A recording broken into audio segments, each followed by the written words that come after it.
8મા દિવસે આજે માં દેવી ગૌરીની પૂજા થાય છે. હવે બધી દેવીઓ છે ને માં જગદંબાના અંશ સ્વરૂપે પ્રગટ થયા છે. હવે આપણે જાણીએ છીએ કે મહાદેવજીને તપ કરવા, પતિ તરીકે પ્રાપ્ત કરવા માટે માં પાર્વતીએ તપ કર્યું. તપ કરતા કરતા એમનું શરીર કાળું પડી ગયું હતું. એટલું કઠોર તપ કર્યું છે માં ભગવતીએ, માં પાર્વતીએ. મહાદેવજી જ્યારે પ્રસન્ન થયા છે, વર માંગવા કહે છે, ત્યારે માં પાર્વતી કહે છે કે મને તમે પતિરૂપ પ્રાપ્ત થાવ.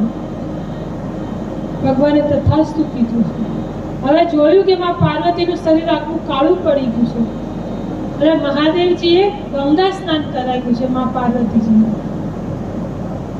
ગંગા સ્નાન જેવું થયું એવો જ માં પાર્વતીનો વર્ણ જે પહેલા હતો એવો ગોરો વર્ણ થઈ ગયો છે.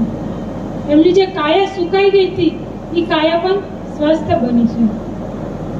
એટલે માં પાર્વતીને ગૌરી તરીકે પણ આપણે પૂજીએ છીએ. નાની દીકરીઓ હોય ગૌરી પૂજા કરે. કેમ તો કે ભાઈની રક્ષા માટે. સુહાગન મહાગૌરીની પૂજા કરે. પતિ જો કુંવર કન્યા લગ્ન ન થયું હોય તો કે સારો પતિ મળે એટલે, અને લગ્ન થઈ ગયું હોય તો એનો સૌભાગ્ય અખંડ રહે એટલે કરે છે. મંગળા ગૌરીની પૂજા અખંડ સૌભાગ્યવતી માટે બાયું કરે બહેનો. લગ્ન પછીનું